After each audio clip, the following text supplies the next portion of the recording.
Hey everybody, welcome to another episode of Creators Outlet. Today we have legendary artist, inker, and all-around nice guy from every comic book company on the planet, Mr. Scott Hanna. Welcome to the show. Thank you very much. It's a pleasure to be able to talk to somebody whose name appears in so many books in my comic book collection. Yeah, I have a kind of running joke with a bunch of my fans that the idea is that if you've read comic books in the past 30 years, you pretty much have to have something of mine in your collection. Oh, definitely. Now, how did this whole journey start for you? Well, as a kid, I loved comics. I think I started reading superhero comics when I was about 10 years old. Fell in love immediately. You know, I loved superheroes. I loved all kinds of different books. Back then, we didn't have comic book stores, so you had to go to the local stationery store and hope you got the next issue if there was one of a book. Mm-hmm. A lot of times, you just got what was available. You couldn't even pick and choose. But I fell in love with it. I was interested in art since I was at least 10, coincidentally, when I discovered comics. So I was drawing all the time. And even though I read comics, I love comics, I never thought comics was a real job. I thought it was, a fun hobby, but I didn't think you could make a living at it or anything. So, I don't think it's me. That's over here. Okay, so I went to art school in New York City. I went to Pratt Institute.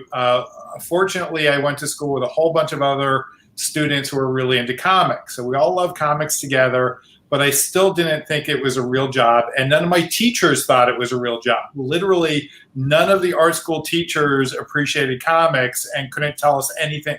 They never taught me about sequential art. They never taught me about, designing a page of a comic book, none of that stuff, because our teachers weren't into it. And I was going to school for illustration. I thought I would do book covers, that type of thing, which I really loved. But when I got out of school, I found out that book covers were not as fun as I thought they would be. It was work. It was a job. And art isn't supposed to be a job. Art is supposed to be something you enjoy doing. And so some of my buddies from college who had gotten into comics basically said, "Hey, Scott, we know an inker in comics who actually needed an assistant. Why don't you help him out for a little bit, learn the tricks of the trades, and see if you like it?" And so I ended up working for another artist. In the old days, you didn't go to school to become a comic book artist. You went and worked in a studio of a professional, or you worked as an assistant to a professional comic book artist. You kind of learned on the job. So I did about 6 months with a professional comic book inker. I learned the specifics about comic books that were different than general illustration. And I found out I liked it and I was good at it. And then weirdly enough, I never really did an audition. I went with my buddy who I was working for to a small convention in New York City. And at the convention, even though I didn't have anything published with my name on it, I still knew how to draw really well because I'd already gotten out of college. So I set up a table at this small convention in New York and just started doing sketches for people. So it was like they'd come up to me and say, I'd say, "What do you want me to draw?" And I would draw it for them. And that's what artists did. That's what I still do to this day at conventions. And to my left side was actually a small independent publisher. They were called Eternity Comics. They published black and white comics. They were based in New York City where I lived. And they were watching me during the day drawing for fans. And they said, "Hey, you're pretty good. How'd you like to work for us?" I said, "Sure, that sounds great." So that was my audition, was literally them watching me draw at a convention. They liked it. I got my first job. I started out penciling and inking for them on a book called Death Hunt, which only lasted 2 issues.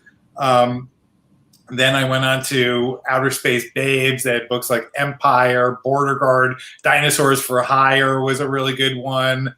They had some really, really fun projects. And after I'd worked for them for about a year, I brought all that stuff to Marvel and DC, got in the door at DC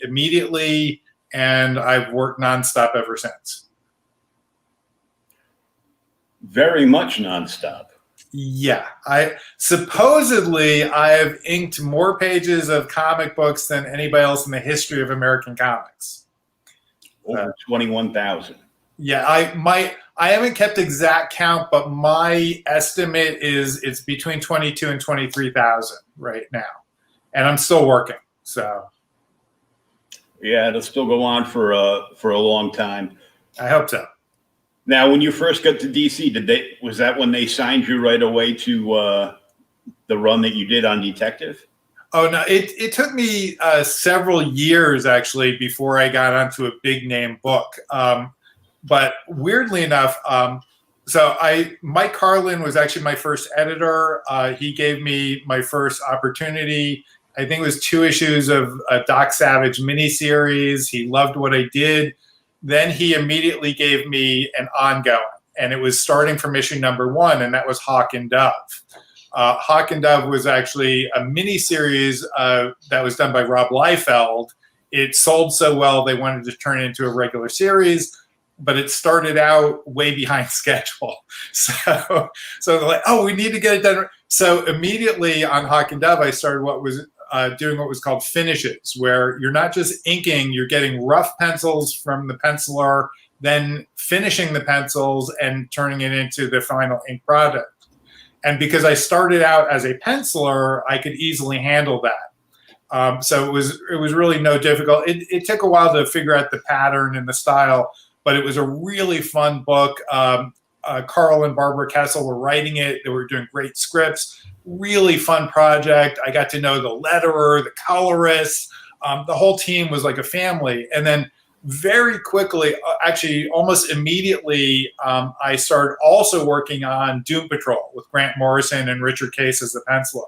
And that was another fantastic project. Grant Morrison had these amazing, phenomenal scripts that had so much depth in them. You couldn't even get it all onto the page. So I kind of started out with a bang, but not on name characters. Like Doom Patrol now has a lot of prestige. It's a TV series, but back then it was a very obscure book. And Hawk and Dove was a hit miniseries, but it wasn't a lead title like the Justice League or Teen Titans or Superman or Batman. So I kind of had to work my way up through the ranks at DC. But because of my reliability, because of my quality, and I got along with everybody, I actually, weirdly enough, kind of my big break, didn't seem like it at the time, but I essentially got kicked off of Doom Patrol. And I'm not even sure really why, but it was actually more of a trade. The editors wanted to trade me from Doom Patrol onto another book. And that book was Starman, and I was working with the penciler Tom Lyle. And Tom and I hit it off really well, just like I had hit it off really well with Richard Case on Doom Patrol. We were actually very good friends until Tom just passed away last year, unfortunately. But Tom and I worked together on Starman, worked together wonderfully. We each appreciated each other's efforts. We knew how to work together and encourage each other and make each other grow. And so we started off on Starman. And then after that, after Tom left Starman, I was actually still on the book with another penciler. But Tom got his big break by getting to do the Robin miniseries with Tim Drake Robin. And that was a spectacular big deal. That sold like crazy, and it made Tom Lyle into a superstar. But he wasn't working with me. And it wasn't his choice. He actually was given the inker to work with. He asked for me, didn't get who he wanted. That happens in comics all the time. But the first miniseries did really well, and they scheduled a second miniseries, and Tom asked for me again. And the editor of the Bat books was Denny O'Neil. He was the group editor. He was in charge of all the Batman family books, including Robin. And Denny was kind of old school, and if he didn't know you, he didn't really want you into his family. He kind of it's like, oh no, I'd rather work with guys he had worked with before. And I was this new guy. He had taken a chance with Tom Lyle, but he wasn't sure about me because I had never done anything in his offices. And then after, I think, 2 full years of Tom bugging them, he finally, in between the miniseries, he got to do 3 issues of Batman. And again asked for me, didn't get me. And so the first 2 issues went by. I forget who the other inker was, but for some reason that inker got sick or disappeared, couldn't do the 3rd issue. So finally, they gave me an opportunity to get in and do 1 issue of Batman with Tom Lyle. And for some reason, the fan mail for the 1 issue I did was really, really supportive. Everybody said, this is the best issue. This looks fantastic. And the only difference was it was the same writer, same penciler, same colorist. I was the only difference. And the fans literally told the editors that it looked great. And so that kind of got me in the door in the Bat offices because of that 1 issue of Batman. And then after that, I started working with Tom Lyle regularly when he started Detective. And that led into my 5-year run on Detective. So Tom was very supportive, very helpful, and that opened the door for me. And once I got in that little crack, I basically stayed for a really long time. And you became a household name really quick. Well, I grew up. This is weird, but people ask me all the time, what are your favorite characters? And ever since I was a kid, that little 10 or 12-year-old kid reading comic books, my favorite characters were Batman and Spider-Man. And those are still my favorite characters, and they're the 2 characters I've worked on the longest in comics. And actually, Tom Lyle also got me onto Spider-Man, because once he left Detective, he went over to Marvel and Spider-Man, and I ended up working on Batman and Spider-Man simultaneously for both DC and Marvel. And most of my career since then, I've worked for both companies. Yeah, because you're all freelance now, so right. You just do pretty much whatever you want. Well, it's more whatever opportunities get thrown my way. I kind of, like, when I have an opening in my schedule, I contact editors at Marvel and DC, tell them I'm open, and whatever comes in, I'm like, oh, I love working with that guy, or I love working that. And it can be a writer I like working with. It can be a penciler I like working with. A lot of times it's even just an editor I love working with. And I've worked with some of the very best of all of those categories. So fortunately, people frequently ask for me. Sometimes it's just a matter of timing. Well, every name you've named so far is a fond memory from my childhood. So, yeah, I've been doing this for a long time now. Yeah, I think I was actually earlier yesterday. I was talking with the very first penciler I ever worked with as an inker when I was still an assistant. That was Bill Reinhold. And that was in 1986 when I first started in comics. It's been a while. I was still in high school. Yeah. I was already out of college. I'm a little bit older than you. You look much younger than me, though. So, God bless you. Well, literally, comics keeps you young. I'm also a vampire. I never got in the sun. I'm literally sitting in my studio drawing all the time. After we get done tonight, I'm going to go back to drawing. I'm going to go back to reading. Okay. Now, you've got the school, and you teach now. Yes. And because you were never taught sequential art, you have sequential art classes to teach what you now know. Yeah, weirdly, I kind of discovered I've always been a closet teacher. My mother is actually a phenomenal fine artist, and she has been teaching art since I was a kid. So I started taking painting classes from her when I was 11 years old. I was painting in oils. So, and I always had that kind of instinct in me to share my knowledge and to pass it on to other people. One of the great things about working in comics is you're working as a team and you're trying to support each other. So it's like teaching.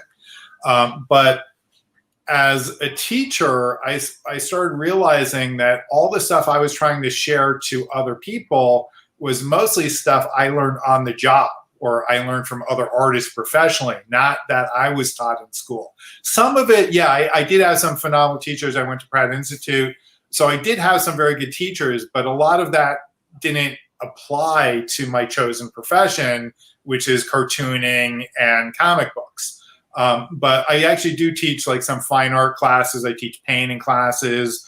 Actually, the Joker painting behind me was actually started as just a Facebook Live thing, but it's a type of demonstration I would do for my classes. There's actually a dragon over my other shoulder, which is a pen and ink. And that was done originally for my pen and ink drawing class, my advanced pen and ink class. So a lot of the fun stuff I do, I actually incorporate into my teaching. And because I've had such a long career and I've been able to work with so many talented people, again, writers, pencilers, colorists, other inkers I've known, I'm like a sponge. I always try to absorb all that information, find out all the parts I need to keep and pay attention to, and then pass it on to the next generation. Now, you mentioned that you were brought in as an assistant to another artist. Yes. Who was the artist you got to go in and be an assistant to? His name is Rick Bryant. He actually did a whole bunch of different work for I don't know how many different publishers he's worked for, but he kind of went in and out of the industry. After I left working with him, he kind of disappeared for a while. Then when the New 52 started, he actually worked briefly again for DC Comics, I think on Superman. But he was a very talented artist. I learned a lot of what to do in comics and what not to do in comics by working with the real with deadlines, with storytelling, with techniques of what's reproducible, what doesn't show up on the printed page, all those things. It's very helpful to learn from a professional as opposed to a teacher who may or may not have actually a lot of work experience. I've had some very good teachers, and luckily because I went to a good school, most of them had some kind of real illustration experience. But again, none of them had comic book experience. So learning, if you want to be a comic book artist, it's very helpful to have a comic book teacher, like somebody like me, because I've done it. I know, and so much of like sequential art, when I teach that's one of my favorite classes to teach. And I learned so much because I've worked with people like John Romita Jr., who learned from his dad, John Romita Sr. I've worked with the Kubert brothers, who learned from their dad, Joe Kubert. I've learned from working with Lee Weeks. So many talented storytellers in the visual media, and I learned so many lessons of, okay, this works. Why does this work? And analyze it and figure it out and all that stuff. So all those things I try to absorb. And to me, one of the great things about being an inker, as opposed to like when I'm a painter, I just do whatever I feel like I'm doing. I'm not working as a partner with anybody. When I'm penciling and inking my own stuff, I'm only working as a partner with a writer.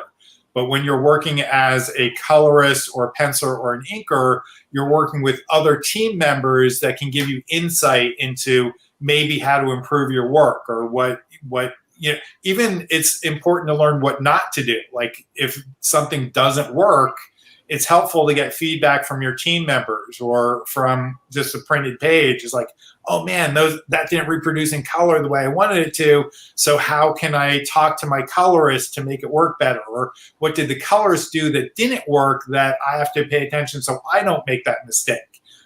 So learning a lot of the lessons of what not to do is just as important for an artist.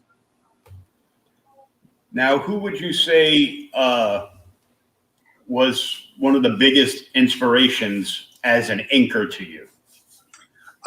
Weirdly enough, most people, when I get that question, people want me to say a comic book artist's name. And even though I read comics all the time growing up, and I would look at Dick Giordano's work or Terry Austin. I was reading all the X-Men with John Byrne and Terry Austin. But my real inspiration actually came from before the era of comic books. There's something called the Golden Age of Illustration, which is the late 1800s to early 1900s. And during that time, the main form of reproduction of art was actually pen and ink art. And so we had these phenomenal pen and ink artists who just did this gorgeous work of usually spot illustrations in pen and ink. And a lot of the names would not be familiar to the average person nowadays, but it would be like Franklin Booth or Joseph Clement Cole or Willie Pogany or Heinrich Clay. And these artists, Howard Pyle was a big early influence. And because of my fine artist mother, I actually was exposed to these golden age illustrators. And that's always what I kind of aspired to. I didn't think I was going to be a comic book artist. I thought I was just going to be an artist or an illustrator. So I learned all these pen and ink methods from non-comic book people, and I applied a lot of that information to my comic book work. And I think that's one of the reasons why I'm considered to be very adaptable, because I learned techniques that weren't just trying to emulate another comic book artist. I said, okay, wait, let me find out 5 different ways to do a hand, or 50 different ways to do a brick wall. And I try not to get stuck in just doing it one way. I try to find as many variations as I can. And that keeps my job really exciting. And it also uses more of my skill, my own drawing skill and talent, because it's always a team effort. You're trying to participate, not just go over what was already done. Yeah, I think a lot of people don't understand the entire circumference of actually being an inker. You're not actually an ink. You're not just inking something. You're embellishing it. Right. Well, a lot of people get this mistaken idea that, inking is actually just a medium. It's not a skill set. It's a particular medium. So if I say I'm an acrylic painter, why does that separate you from an oil painter? Or why is that? Now, it's because of the medium you use. It doesn't mean you're lesser painter than a watercolor painter, or it doesn't mean you're a lesser painter than an oil painter. So when I say I'm an inker, that means I'm still having to draw. I'm still having to understand light and shadow and textures and dimension and proportion and anatomy. All those things that are necessary to be an artist are necessary to be an inker. It's just the tools you use actually take a lot of practice to get skilled at it. And some people can spend 20 years and not be adept at certain instruments. So the tools are very specific, but the knowledge base is pure art. So I literally have not yet met a top inker in the field of comics who cannot draw very well. And most of us can actually paint very well too, because one of the major tools I use as an inker is actually a brush. So since I'm using a brush with ink every day, using a brush with paint is a breeze. There's literally I'm just adding color to my brush instead of just doing black on my brush. But the thinking is extraordinarily similar. Yeah, I had the opportunity a few years back, and I know he's just passed, but I had the opportunity to sit and talk with Jill Sinat at a convention in Boston for a good hour and a half. Wow! Because there was nobody around any of the tables. People kept peeking in, but it was because Kevin Eastman was supposed to show up and he wasn't there yet. But his assistants were all there, setting up, the hundreds of various turtle prints for you to buy, and getting everything in order. And he was just wandering around shaking hands with, everybody in Boston. So yeah, Joe is one of those guys that everybody wants to emulate. He had such a great reputation as an artist, as a professional, and as a human being. So I try to be the same way. I really miss us not having conventions right now. It's weird. Normally I sit at home and draw all day. So I talk to my wife and my students, and that's about it. So conventions are my way to meet the world and to interact with people. I get to meet all the other professionals. Like I met Joe Sinna at the convention. There's so many guys. I've worked with people for 20 years, never met them, and finally got to meet them at a show, just like the fans. I think it was last year. I met a couple people again that I worked with. Like I met John Byrne for the very first time at a show. And I had worked with him on a really wonderful run on Amazing Spider-Man, but we'd never talked person to person. Yeah, getting to meet the fans, and I got the most wonderful fans in the world because I don't have any horrible stories about fans. Everybody's always super nice, patient. It's just wonderful to communicate with the people who share the same interests as you have. Yeah, I had a similar conversation with a few other people. Like in the last few months, I've had the opportunity to talk to Mark McKenna. Yep. And Graham Nolan and a couple other people. And I actually met Graham at a convention at the end of last year. Yeah. And got to talk to him, and I got all giddy because I got to meet Neil Adams. And I was covering it. I was covering the convention for Outright Geekery, so they let me in early, so I was there talking to him for about an hour beforehand.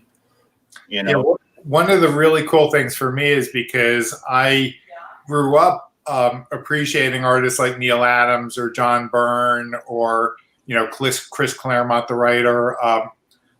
So many people that I grew up with, I eventually got to work with. So I eventually got to ink Neil Adams just a couple of years ago on some covers for DC. I got to work with John Byrne on Amazing Spider-Man.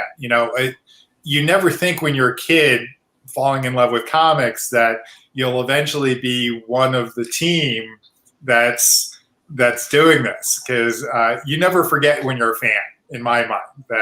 And that's why I always appreciate the fans, because I always want to remember what I was like on the other side of the table.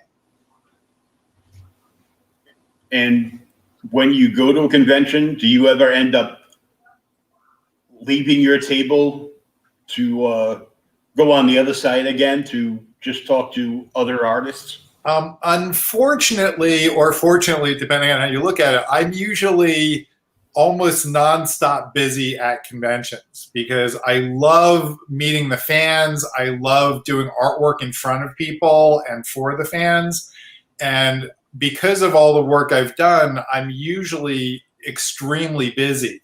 And I have this is part of my work ethic, I think, that I don't want to disappoint those fans and have a fan come to my table and me not be there for them.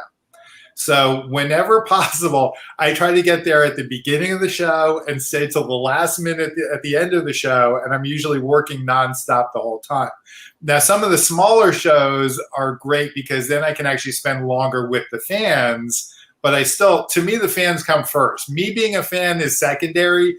And a lot of shows, we have kind of after events for the professionals, or the professionals might go out to dinner together, and that's how we connect with each other. To me, the show time is for the people who bought the tickets. That I want to be there for them. I find it very disappointing when some people are only at their table for like 3 hours in a day. And I understand, people have busy lives, they might have families, whatever, but to me, I want to be there for the fans. If they bought that ticket, I want to be there for them. I wouldn't have a job if it weren't for people buying my comics.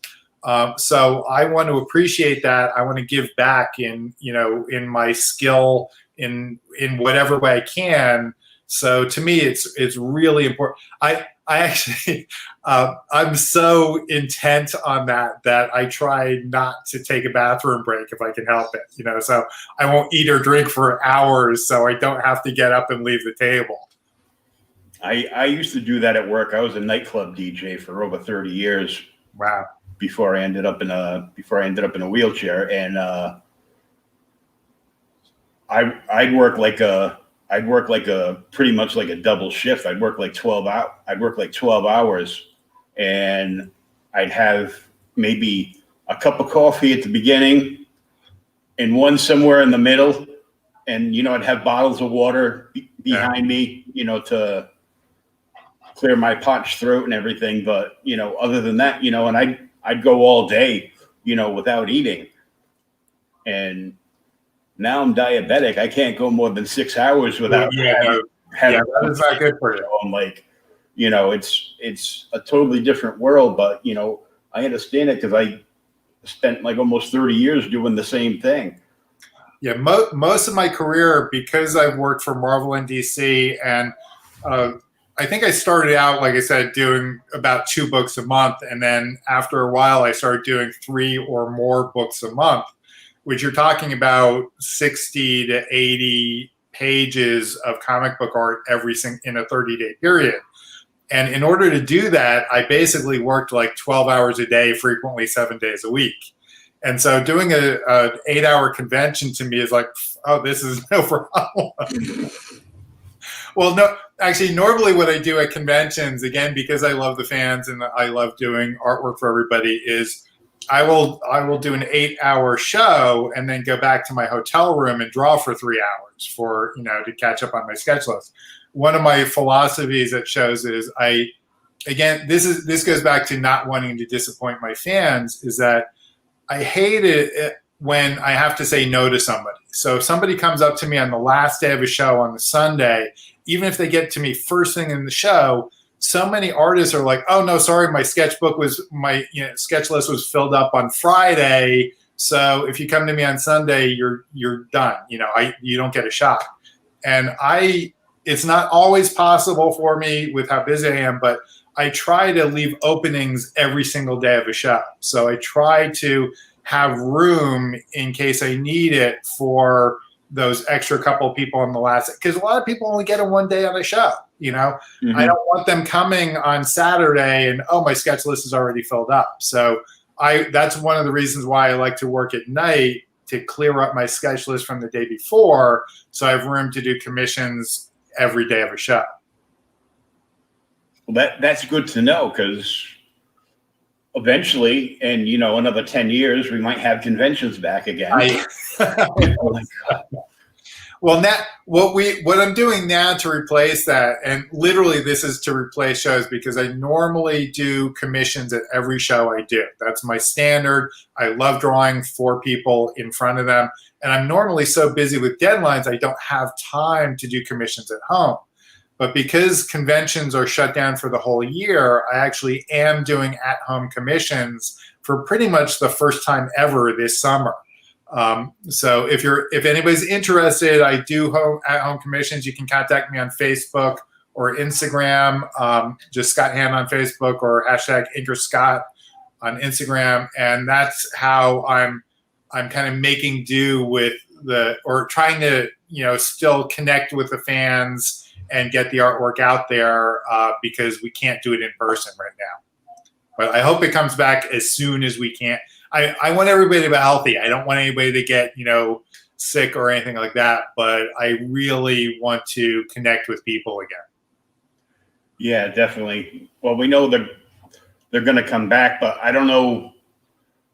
I've talked to various people since this whole thing has come down, and there's so many conventions. Like there's one, like, it's like a Dunkin' Donuts. There's like one every 2 blocks. And a lot of them are like huge, but they're not comic book conventions. They're they're pop culture events. And generally, my favorite shows have always been, obviously I'm a comic book artist, so my favorite shows are the ones that still concentrate primarily on comics. And there are quite a few, especially I live on the East Coast. So, Baltimore Comic Con, Terrificon, there's a Heroes Con. All of those focus almost entirely on comic books. And a lot of them, my wife is just yelling something from the side. I don't remember. Garden State Comic Fest in New Jersey is one of my favorites. It's a smaller show, but still primarily about comics. And I do a lot of the big ones too. Like I always love doing New York. And this year I was planning on doing a couple for the very first time ever in other parts of the country, but then they all got shut down. So, yeah. I was supposed to go to one years ago. I was supposed to go to Boston Comic-Con. Yeah. But it was the year those evil people bombed. Yeah, that was horrible. And the convention got closed down, but I remember, yeah. On the tails of you not wanting to disappoint the fans, they were a bunch of artists that, didn't go home. There were some artists that, flew in with their wives. Yeah. So Mrs. Perez made George turn around, get on the plane, and get out of Dodge. But there were a bunch of people, and David Mack and Tim Sale got a bunch of the guys together that were there and they supported Boston and the whole Boston Strong movement that went on after they caught them. And they went to local comic shops to meet the fans, to show their appreciation. They know they spent their hard-earned money on tickets and were looking forward to it. And then, it hit the fan. And so a friend of mine and myself went up to Somerville, Mass at a shop called Kamikaze. Okay. And Tim Seeley, David Mack, and Tim Sale and a couple other artists were there, but they went to various shops between Rhode Island and New Hampshire. Wow. Cool. To meet the fans. They were all signing for free. They had stuff to buy. Tim was signing books for everybody. He was doing a free remark for everybody. And it's a great memory. I got 3 hardcovers signed. He did a whole head sketch in my book. I still keep that picture. I transfer it from phone to phone when I get a new phone. So if I'm talking to comic book fans and I'm out someplace, I'm like, yeah, look at this. Yeah. To me, it's weird that just by the gift that I get to be good at art, I can actually share that with other people and make somebody happy. Or this is another reason why I missed the conventions, is that one of my favorite things in life is to have somebody come up to me after they've commissioned a sketch or something, and I hand it to them and seeing that happiness light up their face that they got something that.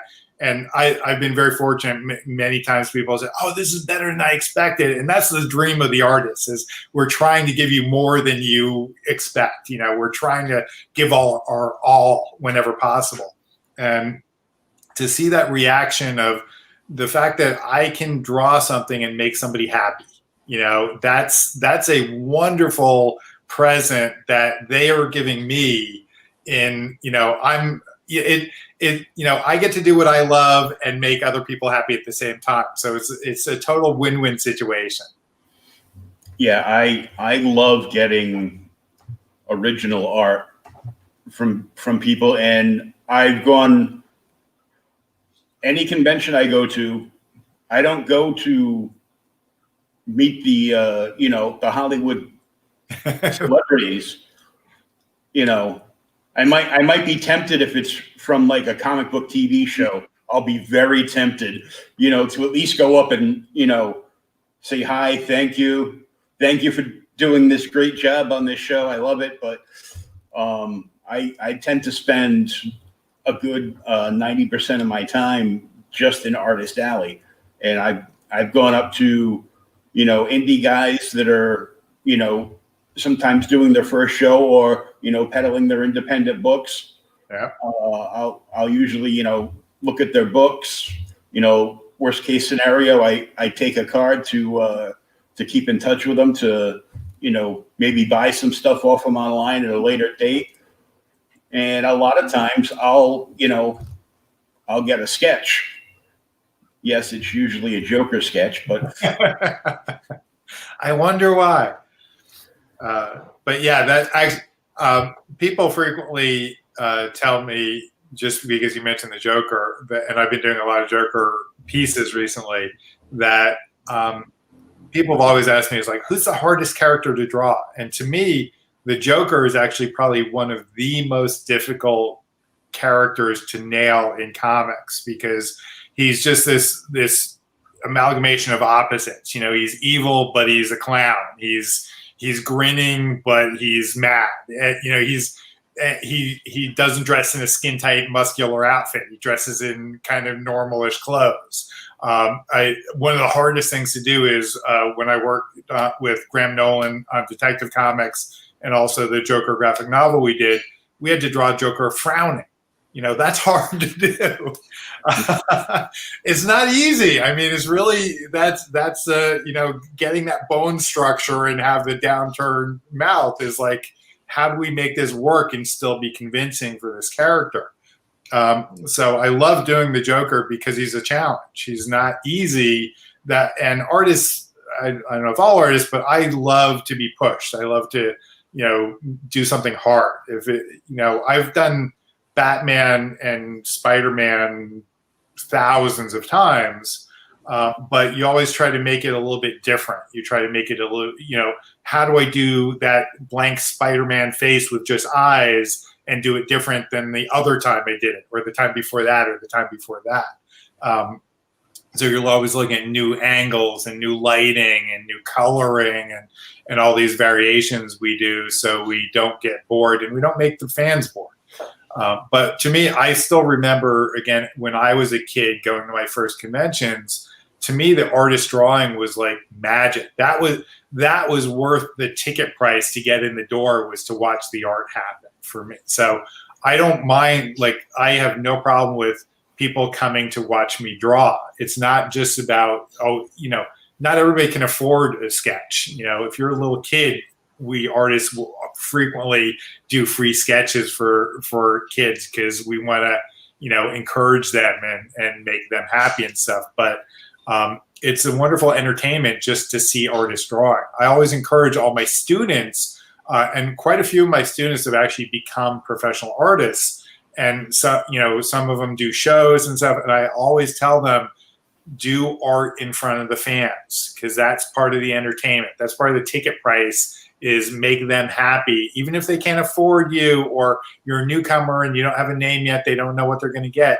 By drawing in front of them, they get that piece of activity. They get to interact with, as you mentioned, with the actors and actresses, the celebrities. You don't really get to talk to them. You don't really get to see them perform. It's not like they're doing a live play in front of you. They're just, and you might get to say hello, and some of them are very, very nice people, but you don't get the same interaction whereas artists are doing the art. And yeah, to me, I'm still a traditional artist in that I work with traditional tools on paper with my hands.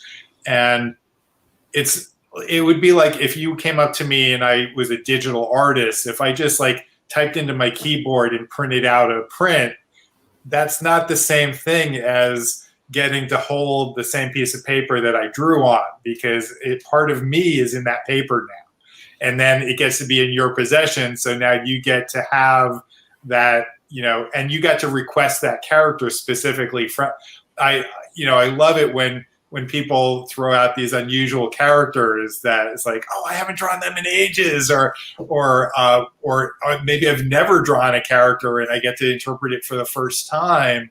And that's always so fun for me, because and a lot of times, like if it were you, you would want the Joker because that's your favorite character. So you want to see how one artist interprets your character in their way, and it's a team effort between you asking for the art and the artist doing the art. And to me, that's one of the fun parts of the job. I might surprise you and just say the Creeper. Oh, I actually I think I've only drawn the Creeper one time in my entire career, but I've had a lot of impact. Steve Ditko, he obviously designed Doctor Strange, Spider-Man. Actually, I just did a Sinister Six commission, which turned out. Hold on, I had it. I don't know where it went. Anyway. Oh yeah, sorry. You just finished coloring it the other day. Yeah, I posted on Facebook, but Craven has that fur going over his collars, which Ditko later used in his version in his Creeper costume. But I always thought Ditko had a very unique design sense, which was very creative and very fun to draw. Everything he did was fun to draw. So yeah, the Creeper would be one of those like, wow, I haven't drawn him in like 25 years. That would be actually, I think I may have done a commission or two of them, but not very often, So that would be a really fun character because he's that rare one, that unique one. And again, because I grew up with those characters, those early characters, I have fond memories of them. So even if I've never worked on a character, it's frequently a flashback to a time when I was reading comics and not working in the industry. Yeah, that's actually the first appearance of a character that I bought was that issue of Showcase. Very cool. With the Creeper, and I now have 3 copies. Okay. Each time I get one, just a little bit better condition. So I think I actually have that same issue from my childhood collection, but I've never gotten a repeat of it. So, and that means the one I have is probably in very poor condition because I was not a collector. I was a reader of comics. I was always buying them to look at them, analyze the artwork, read the stories. So I'm still that way. I still like to actually look at the insides, not just collect covers or something. Oh yeah, I don't. I've only got a couple of books in plastic coffins. Yes. One was an All-Star Squadron #1 that's signed by Jerry Ordway. Excellent. Yeah. Because I hadn't collected his signature yet, so I was excited to get that. And another one was just I'm a longtime fan of Vampirella. Oh, cool. Yeah, the old Harris character. Yep. Yeah. Well, I don't know, if you could imagine how a young boy would fall in love with a character like that. I can't conceive of that. No, not at all. But weirdly enough, Vampirella, I've done a few really fun commissions of that character, but because most of my career I've spent at Marvel and DC, I've actually never professionally drawn Vampirella. But she's anytime, if they ever gave me a window to say, hey, Scott, could you do a pinup or something? Or Inca, I would just jump at the chance because that's a fun character to do. Yeah, I've got her first appearance too. So I'm like, wow, that's got to be worth something. Not in the condition it's in now. Oh, okay. Right. I bought it from like an old 5 and 10. Yeah. And they had older issues, in like milk crates of the magazine, that and Creepy and Airy magazine and all kinds of good stuff like that from way back. And we'd go in and he'd charge like $2 a piece for them or something. So get that. I've got reprints of those now too. So yeah, it's weird for me that I've been in this business for so long that I can find my stuff in those old bins sometimes. Like, oh yeah, I did that like 35 years ago or whatever. But so yeah, time flies. And what are some of the obscure titles from Marvel you might have worked on, if any? Oh, there are too many to count. I mean, I'm trying to remember. I'm actually even going blank on the names. When you get old, all this stuff starts blurring together. But I've jumped in to help out, various books. So I might have only done one issue or other of a title. I actually, when I started working at Marvel, by the time I got to Marvel, I didn't have to do the same process I did at DC of working on the more obscure characters. They kind of put me on top right away. So literally, like, my very first Marvel book was an issue of Wolverine. Then my second book was Spider-Man, which you can't go much higher than Spider. So Wolverine and Spider-Man are kind of starting at the top at Marvel. And then I went out to do Cable and tons of X-Men and Thor. So I've done a lot of different things, but usually, again, because I kind of started at the top at Marvel, the vast majority of my work at Marvel has been like big crossovers or big team. I worked on lots of different X books, things like that. So they didn't generally put me on too many of the smaller ones, but they were there. I mean, I've always enjoyed working with new artists, new writers, new characters even. That, to me, I've done so many, literally probably thousands of characters over the years, that getting a new character that I hadn't worked with before is always a great opportunity. It's like, oh, cool, there's something I haven't done yet. How can I interpret this? Or how can I get into this new thing? And the cool thing is there's still inventing new characters all the time, so there's always that next opportunity for a new one. Like I've done so many revamps of old stuff. I've done the new Power Man as opposed to the old, or Ultimate Spider-Man as opposed to the original Spider-Man. And then I've done, Web Warriors, where I got to finally draw Spider-Ham. and Peter Porker. War and Spider-Man India and Spider-Man Great Britain. I've worked on, I can't even remember all the characters I've worked on. One of the weirdest things about my productivity, I guess, is I will have fans come up to me at a show and ask me to draw a certain character. And you literally can't keep in your brain every costume of every decade of the past 30 plus years, right? Oh, yeah. And even the same character can have multiple variations of a costume or something. So, somebody might say, draw Rogue for me. And I'm like, which version of Rogue?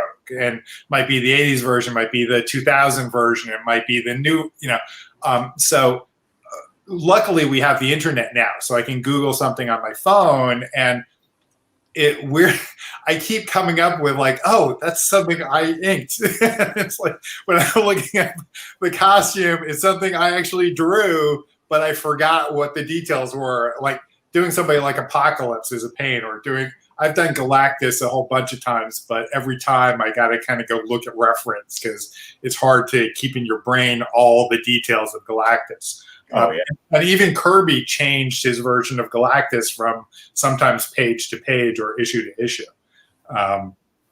which is actually one of the good things about Galactus, because if you screw up, I'm like, oh, it's a tribute to Kirby.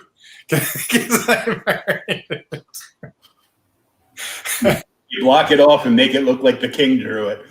Hey, I got to work with Kirby. Was one of those guys I actually got to work with very briefly. That I grew up with his work. He wasn't a gigantic influence, but he still was a strong influence. And so I got to work with him. I got to one of the only artists I never got to work with. Actually, there are a couple. I never got to work with John Buscema, because by the time I got to work at Marvel, he was already gone and he really wasn't working at the company anymore.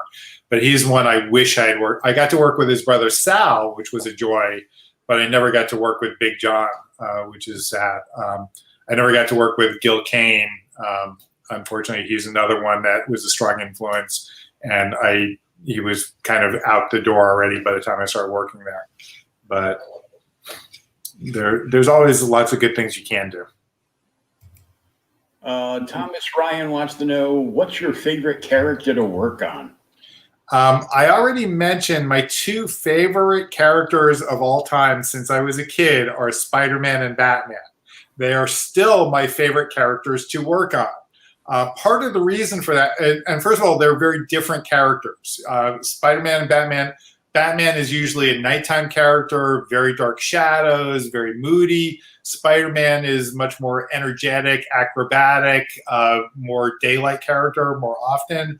But they're both very much a part of their environment. So it's not just drawing Batman, it's drawing Batman and Gotham City. It's not just drawing Spider-Man, it's drawing Spider-Man and New York City. So drawing them in those very complex environments is part of the fun and enjoyment. It's also part of the challenge. Like when I was a kid, I actually hated drawing architecture. But now I found out that architecture has this wonderful life to it. So I try never to draw two buildings the same way, even if I'm making them up out of my head. So you realize that, oh, they have different, architectural lines, they have different windows, they have different rooftops, they have different levels. There's so many ways you can add variations. But if it's Gotham City, I'm going to make sure there's some gargoyles in there or some water towers. If it's Metropolis, like drawing Superman, it's usually much cleaner, sparkly city. It's not as gritty as Gotham City is. New York is kind of an in-between those two. It's got a mixture of new and old and gritty and clean. If I'm doing Daredevil, it's more of the Hell's Kitchen, gritty New York City, as opposed to if you're doing the Avengers, it's more Midtown, skyscrapers, things like that. So doing all those aspects is the other thing to me about the wonderful things about Batman and Spider-Man in particular is they literally have the best rogues galleries. They have the best villains. Spider-Man has by far the best villains in my mind of all of Marvel, and Batman has the best villains in all of DC. So getting to draw those characters is also getting to draw the villains that go with those characters. And he also asked, any advice for upcoming comic creators like myself? Anything they won't teach you in art school that you finished, you had known about in the industry? Well, I mentioned that most of what I do, I wasn't taught in art school, which is sad. We actually have teachers that will teach you things like sequential art now. So one of the first priorities I tell comic creators and comic artists is learn how not just to draw, because pinups and splash pages are really fun and wonderful, and I might sell prints of that type of thing at a comic book convention.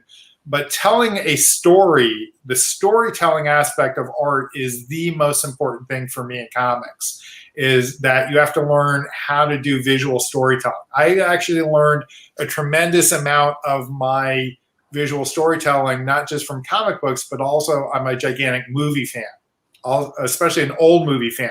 So I learned about how camera angles work and how close-ups, medium shots, long shots, how to compose large frames of groups of people.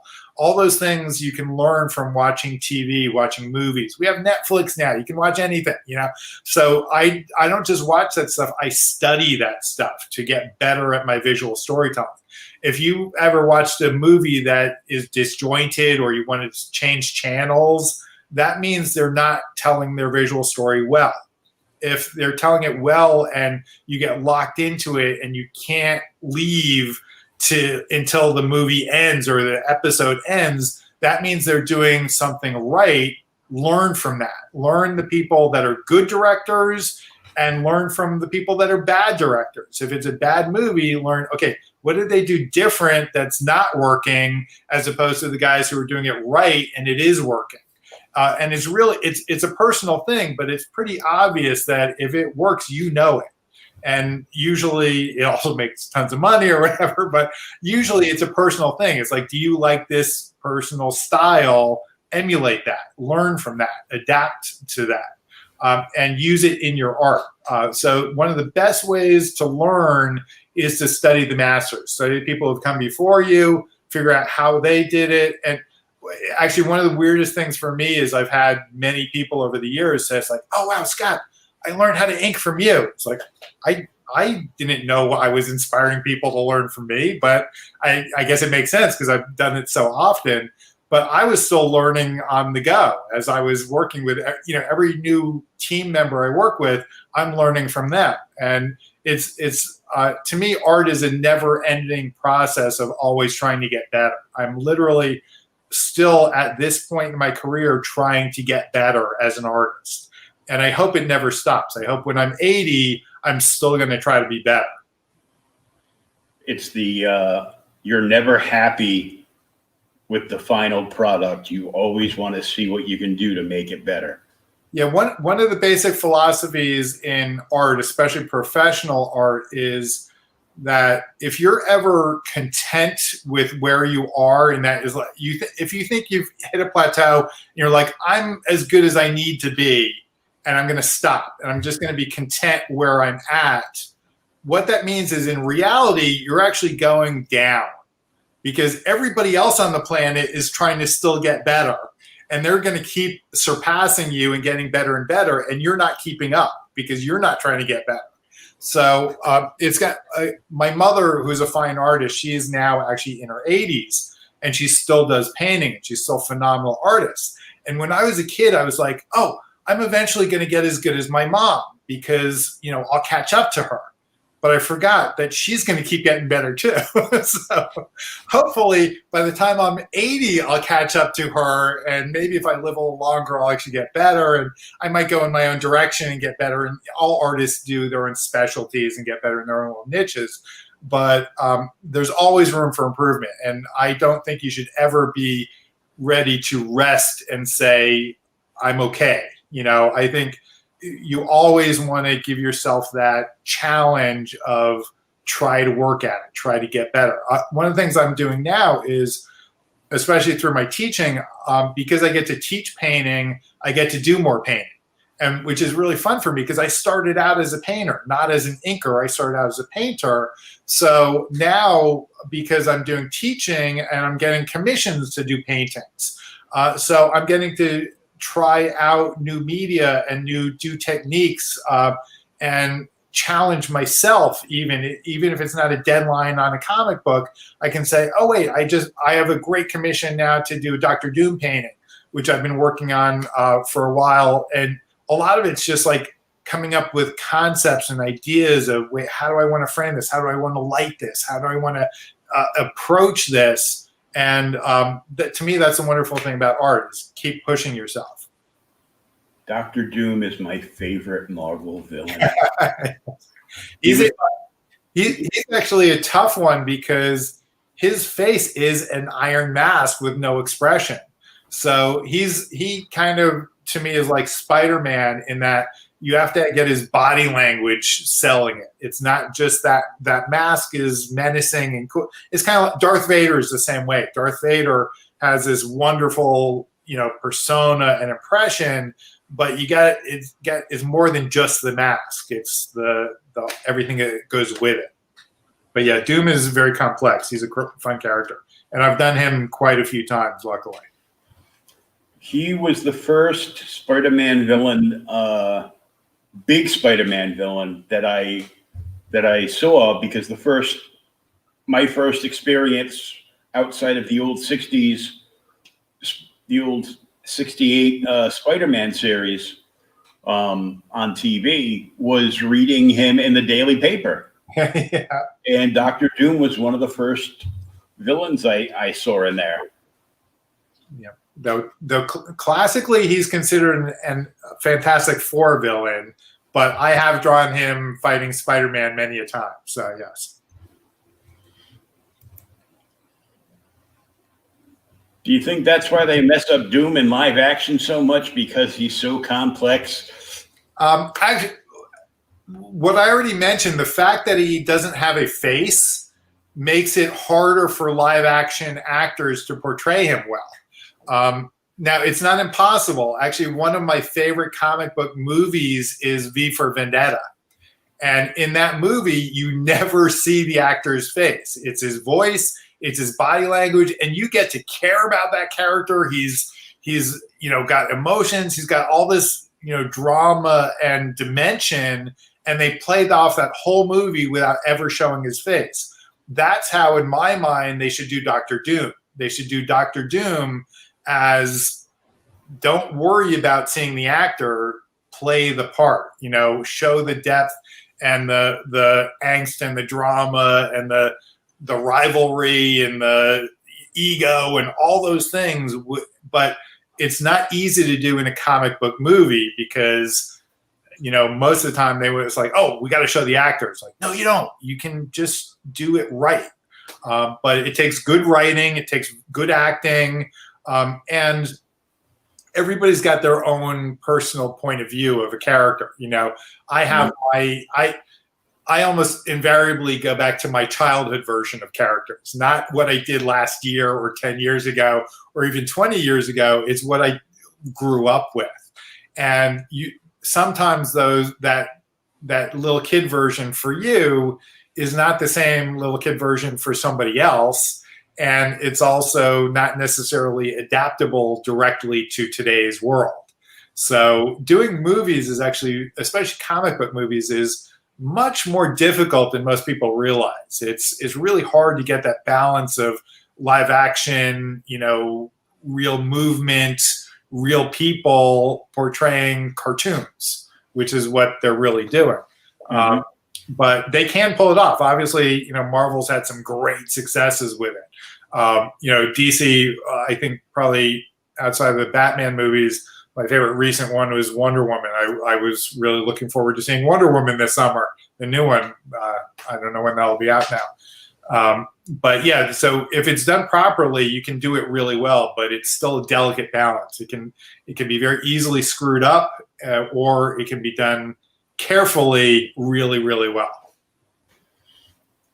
Is there a specific run that you've worked on that is your absolute favorite? And I know you said Batman and Spider-Man are your two favorite, but like a particular arc or team in on either of those books that you would just amazed by? I've actually been extraordinarily fortunate that I've worked on some literally fantastic books, fantastic storylines.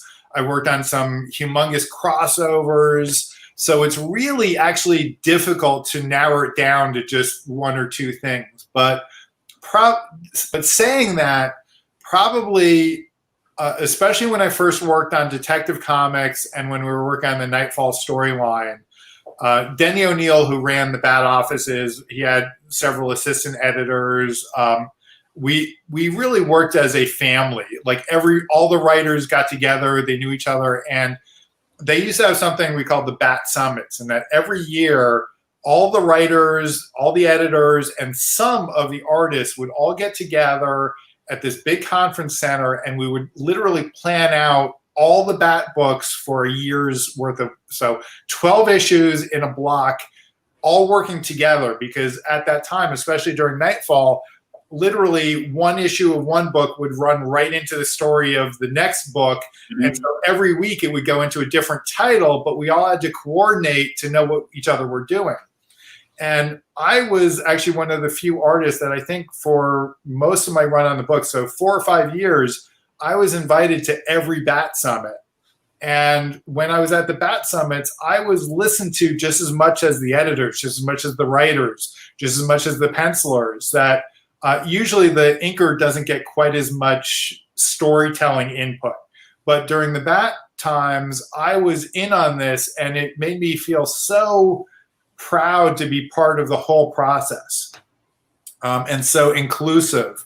And so that was a really, really wonderful time to be on the Bat books and be part of that whole team building process. And like I said, I felt like it was a family, that we all listened to each other. And it was weird because people had different points of view. You know, we had some, weirdly enough, back at that time, we had some people who now would be considered kind of right-wing. Some people would be considered left-wing. Some people would be considered moderates, all different creators, all working together on the exact same character, on the exact same storylines, and it all worked. And we all worked together despite it. So it didn't matter if you had different points of view. It was actually wonderful that you had different points of view because we could incorporate that into the character. So that's probably the top of my list. But second to that, and a very, very close second, if not equal is when I was working on Amazing Spider-Man, especially, I worked on the various Spider-Man titles for about 15 years without a break. I think during those 15 years, I literally worked on like every single Spider title that existed at Marvel at one point or another. But the highlight of that time, and there were a lot of highlights, but to me, working with J. Michael Straczynski and John Romita Jr. on our run on Amazing Spider-Man, and especially because of the 9/11 issue, Amazing Spider-Man 36, we call it the Black issue, that was a really, really important time. Because first of all, Straczynski was giving us amazing stories. He brought the character of Spider-Man in different directions. We got to create new characters. So I was a part of that. You know, I wasn't creating them like the writer was, but I was getting to work on the creation, how he looked, how he was interpreted, you know, getting to do these new characters, getting to do these wonderful in-depth stories. We created another level of the Spider-Man mythology. We did all these wonderful things. So working with that team, the colorist we had, Dan Kemp, was just amazing. He brought our work to another level. I communicated really well with him because he knew I was a painter. So we would talk color theory together and try different things and say, hey, how about going this direction? And he would surprise me by going in some direction I didn't think of, and he'd still do this amazing stuff. So again, it was this wonderful team effort. The editorial was fantastic. So all the way down was wonderful. And especially work on Amazing Spider-Man 36 because it was pretty much the first time I dealt with a totally real world situation with our fictional comic book characters. And I lived in New York City for 14 years. That's where I went to school. That's where I got married. That's where I started my whole career in comics. So once you're a New Yorker, you're kind of always part New Yorker. John Romita Jr. grew up in New York. He's again, you know, he's been out and back at different times in his life, but he's still at heart a New Yorker. Straczynski, I think, grew up in New Jersey like I did, and so he was always in and out of New York. So all of us felt one of the wonderful things about Marvel is, even though it's a fictional universe, it's based in New York City. The headquarters of the company it's still in New York City. So to everybody that worked at Marvel, to all the creators working on that book, it was extraordinarily visceral dealing with the 9/11 event and thinking it like, how can we as just comic book artists help in some way? And I was able to work on Amazing Spider-Man 36, Heroes, and A Moment of Silence, all for Marvel, all dealing with 9/11. And then later, I gave all the books I had, my copies, to be at the tent at Ground Zero to help the people actually working at the site and give them something to do when they were on break time and stuff. So just the fact that I could draw a comic book and it helped the people at the site get through their horrible day, that was a wonderful thing that I could do as a comic book artist. So those were my two most, again, they weren't, it's hard to say they were the best because I've worked with so many phenomenal teams. I worked with some Tom Ronnie, Mark Bagley, Lee Weeks, David Finn, countless other phenomenal pencilers. One of my favorite experiences with a writer, even again, I've worked with some of the best writers, but one time Chris Claremont and I had gotten to be kind of buddies at shows and working, and he said, Scott, who would you like to work with? I'm like, wait, you get to ask me who I want to work with instead of him telling me who I should work with. The writer says like, hey, how about if I make it happen? How about, what characters would you like to work on? And he would literally, come up with something fun for me to do. So I particularly remember that he created the storyline of the Fantastic Four with Sinbad the Sailor because he knew how much I loved fantasy stuff and sword and sorcery. And I got to work with Pasquale Ferry on that, who did a phenomenal job. So Chris actually helped make that happen because he knew all the stuff I liked. Like, how does that happen to you? You know, but I got to, I've had such wonderful things happen in my career. I've been very, very fortunate. Yeah, well, like I said, I've got tons and tons of paper in my hundreds of boxes that, you know, and when you started at DC and you mentioned the Hawk and Dove series. Yeah, I got it. Yeah, that was a great series. So much of the stuff I did, even early in my career, I'm still really, really proud of. I think, again, I've worked with some, you know, phenomenal pencilers, some phenomenal writers, just fun characters. And it's amazing to see how we evolve. Back in the early days, one of the biggest differences between my early career and my later career is that back then, if you were on a title, you were frequently on a title for a year or longer. So again, I was on Hawk and Dove for, I forget, like 3 years, something like that. I was on Starman for something like 3 years. I think I was very disappointed that I was only on Doom Patrol for like 8 months, which to me, that was really short. I was on Detective for 5 years. I was on, you know, various Spider-Man books for 15 years. And when you're on for a long time, you can really get into the characters. You can grow the characters. You can be part of that growth and evolution. And unfortunately, the current market doesn't let that happen the same way. We don't let to be invest. Occasionally it does happen, like Ultimate Spider-Man with Mark Bagley and Bendis. I forget how many issues they lasted on that, and that was the same writer and penciler for the entire run. And to me, that's so good for the fans. It's good for the creators that you get to evolve those characters. You get to grow those characters. You get to be part of those characters. Yeah, we get used to a certain team on a book. Yeah. You know, if I you know, took home, I was an avid collector of Wolfman and Perez.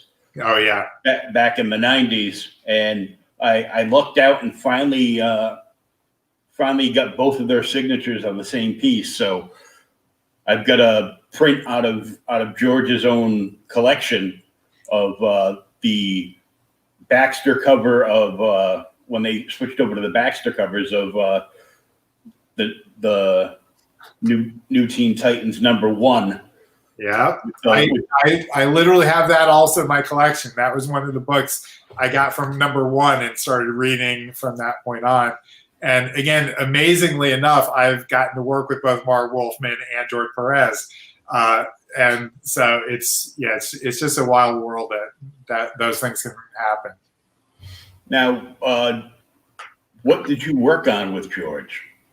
George, I didn't get to work on nearly as often as I wanted to. I think I did. There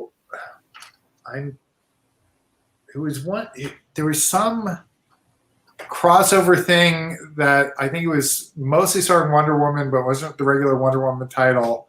I'm going blank on the name. So as you get old, all this stuff blends together. But yeah, I only got to work with George a few times. I remember one time I finally got to work with him on the Avengers in his like second or third run on the title. And George loved working with me. I loved working with George. He really enjoyed what I did with him. And right after that, and I was like, oh, cool, I get to work with him regularly. And then he left the book. And I think at that time he went to get an exclusive at DC. And at that time, I had an exclusive with Marvel, so I could no longer work with him. So we worked together on like 2 issues, loved it, and then we broke up, and then I just worked with him on a couple of things after that. But yeah, George is one of those guys that I wish I had the opportunity to work with him for a much longer time period. Because again, super nice guy, super phenomenal talent, and man, the amount of detail he can put into his work is just insane. And and my philosophy is always that if a penciler is willing to do that much effort, I better give at least that much effort, if not add even more to it. So even if I'm working with somebody like George, I will try to add to it. I'm not going to just do what he gave me. I'm going to try to put even more, but thinking the same way he thinks. Like as a fellow artist, I try to get into the head of my partner to kind of think, it's like, okay, George loves detail. So how would George do texture? How would he add more texture than what he started out with? And because George knew I knew how to draw, and the editors knew, I think one of the first times I got to work with him on Avengers, he was doing what are called breakdowns, which are looser pencils, and I had to make it, or I wanted it to look like finished George pencils of all his detail in every panel. And he would do, he would put an insane amount of detail into one little, what would normally be a throwaway panel to most people. No, to George, he'd still do an elaborate background or put 20 characters into it or something like that.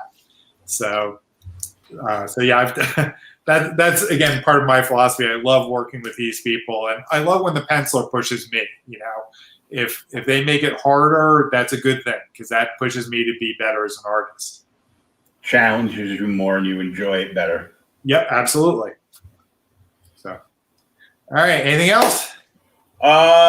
Your thoughts on what's going on at DC currently? It's kind of scary what's happening right now. I just heard about it a couple days ago, like everybody else did. So I'm still kind of on pins and needles, waiting to see what the effect is. The very sad thing for me personally is a tremendous amount of people that I've had long-term working partnerships with in editorial are now gone. Like weirdly enough, Bob Harris, who was editor-in-chief at DC, he was actually my very, very first editor at Marvel when he was still an editor. Then he became editor-in-chief at Marvel by the time I started working there on Spider-Man and stuff. So I've known Bob Harris for 25 years, and now he's gone. Some of my favorite editors editors I've had long relationships with, have done a tremendous amount of work with, are now gone. So my contact list has just been evaporated, which is scary. But at the same time, I'm waiting like everybody else to see what happens. I've heard rumors, and I have no special knowledge of the inner workings. So I'm kind of a fan in a lot of respects. As freelancers aren't as involved as a lot of people think they are. We're kind of, I'm hired on a case-by-case basis, like project by project. So I don't get to know what the inner workings are inside the corporation. But, hopefully they'll still be producing great comic books. If it's leaner and meaner in the future, that's cool, because that's what I grew up on. I grew up with not having, 20 Bat books. There were 2 Bat books. I think there was Batman and Detective. Yeah. And if it goes back to that, that may be a good thing. I don't know. So we'll have to wait and see. I'm hoping that, everyone will survive. We'll still tell great stories, do great visuals. I cannot conceive of them, disappearing. I think that would be, just as a business standpoint, how can you get rid of Batman or Superman or Wonder Woman or the Justice League? Because, it's just business-wise, it's smart for them to keep that going. And, people don't realize how influential the comic books are. That all those movies we see would not exist if it hadn't been for decades of comic book writers and artists coming up with new visual looks, new story directions, new good guys, new bad guys. All that stuff usually starts at the comic book level. So I really, really don't think they're ever going to get rid of DC Comics. I think and unfortunately, I've been in the business long enough. I've had times where, when Marvel got bought out by Disney, almost half the editorial staff got fired at one point. So I've kind of been through this before, and this has happened before, really multiple times before at both Marvel and DC. So I think, we can weather the storm and we can adapt to it and hopefully still create really great product out there with fantastic characters. Well, I hope so, because I was brought up on DC. I read Marvel, but Amazing Spider-Man, favorite, and Hulk were my, and then later on, and after high school and stuff, I really got into the X-Men. But other than that, it's like DC everything. But the last thing I read was that they were shopping about 25% of their titles. They'd already announced Aquaman was gone, Hawkman, and a whole bunch of other ones, and that he wanted to push a whole bunch of stuff to just digital. So yeah, that's interesting. I'm old school. I love to hold a comic book in my hand and the page through it. I love the print on paper. That's part of the thing for me. But we do have to adapt to a changing world. So even when I'm doing the artwork, I have to realize that, on a computer screen, you can blow a page up way bigger than a typical, comic book size. If you got a big monitor, you can see the artwork much larger. So we have to realize that when we're producing the art, that this has to be adapted into multiple media. But again, like I said, when I was a kid, we didn't have 20,000 books out there. We had, a set number of core books at Marvel and DC, and those were, and it might be easier to actually, it would be cool in my mind to have one-shot issues again, and say, hey, don't worry about crossing over to 20 different titles to help the sales of the lesser books or something. Let's just tell one good story and maybe do it in one issue or do it in 2 issues and then go and tell another good story the next issue. That's a good way to get new fans into the industry. So I think that, again, I try to look on the positive side. It was kind of devastating in a lot of ways, but I hope we can go forward and do some really, really cool stuff. And I hope I get to be a part of it too. So. Well, hopefully, because, I wouldn't want to stop having books that you've worked on go to my collection. Well, unfortunately, because of the whole COVID shutdown and stuff and Diamond Distributors being shut down, Marvel and DC had already cut back a lot of their books for a time. So I had literally, I think for most of my career, so I would say the vast majority of the past 30 years, it was almost impossible to find a month in those 30 years without at least one of my books coming out on the stands. So every month for 30 years, I always had something out. And because of the shutdown, I actually lost a couple of my projects I was working on, literally got canceled or stopped at the get-go. So I've still had work coming out for the past several months, but not 2 or 3 books every month like I'm used to. So it's going to be weird to say, wait, there might be a month without a Scott Hanna book out. It'll be weird. May happen. Perish the thought. Well, like I said, we have to adapt, and everything's, the cool thing is everything's online. So one of my neat experiences was several years ago, I went to this wonderful comic book show in Mexico City. And in Mexico City, it used to be in the old days, it would take quite a few years before they translated and published DC or Marvel product into other countries. So what that meant was that if I worked on Knightfall, the Knightfall storyline 25 years ago here, they might not have started seeing those books in Mexico until 20 years ago, or maybe even 15 years ago, they started seeing it. So for them, my career was much more recent than it was to people in the States. And then on top of that, because of digital and new production methods, all the new stuff is coming out now there. So they get like immediate translations or immediate access to new Marvel and DC stuff.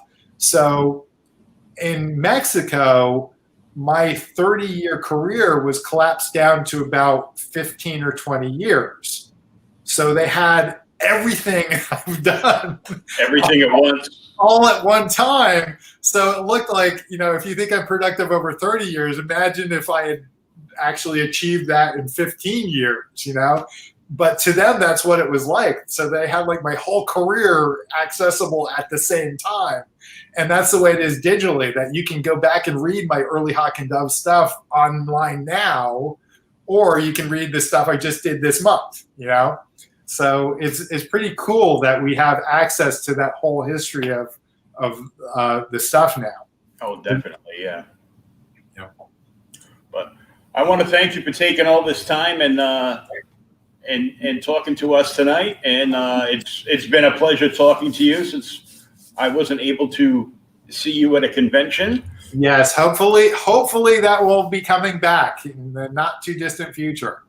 Yeah, I definitely cannot wait to get back out to conventions again. Yeah. Well, but this is an aside, but my wife, who's a clothing designer, we met in art school in New York City. She actually started making custom fitted face masks out of superhero fabric. And one of the goals was, when I start doing conventions again, I'm going to be bringing face masks to sell at my booth. Because even, next year, we're still going to probably be wary of all the health issues. Mm-hmm. And we are selling those online as well. She has an Etsy shop where you can check. I link to it a lot on Facebook. So if you check out my site, but that's another tie-in we've done. It's like, okay, well, it tied in her world with my world. And eventually, actually, she's going to be making some art prints out of my artwork. She's going to print fabric based on my original artwork and turn that into masks as well, and other clothing. So actually, the dragon over my shoulder is probably one of the ones we're going to turn into an art print. Oh, cool. And I noticed that you're not wearing one of her custom comic book shirts today. Yeah, I did not get set up. Normally, if you ever see me at a comic book convention, I pretty much always wear a custom shirt made by my wife.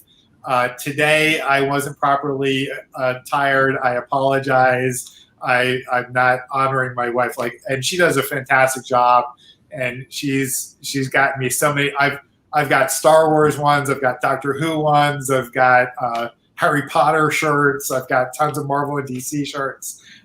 That's one of my trademarks, and I really enjoy wearing something that my wife actually created. I think you and George have the best shirts of any creator at the conventions. Yeah, George helped inspire my wife to start making them, and then she ran with it like crazy. And she still always was like, "Hey, Scott, this is a new fabric to it." And actually, like I said, when we start, she's done a couple of shirts based on fabric or designs that I drew, but she's going to be doing more of those in the future. So probably, by next year at the next conventions, I might be wearing clothing with fabric that was designed by me. So that could You'd be wearing a shirt that your wife made for you out of material that you designed. Exactly. Yeah. So could be cool. Well, that's always good. Make sure you check out Scott at Inker Scott on Instagram, and check him out right here on Facebook. Yep. under Scott Hanna, and all that information will be there. And if you send me a private message, I can edit this post to put your wife's SD shop in there so everybody can. Oh, cool. Excellent. That'd be fantastic. Thank you. So thank you very much. It's been wonderful talking to you. I tried not to nerd out too much. And, I like I said, I treat everybody is a person, so it's, I have a kind of fun job, but it's just, I'm still a fan like you are, I think pretty much everybody who works in comics that's still inside of you you're at heart, you're a fanboy, or fangirl, whatever. and that's, I don't want to ever lose that. I want to keep that. I say comics keeps me young because I get to do my dream job since I was 10, It's and you do a great job at it too. So thank you. I appreciate that. I try. Like I said, I always try to give it my all and give it my best. That's the key thing. Well, once again, thank you, and we look forward to seeing you at a convention, hopefully next year. Excellent.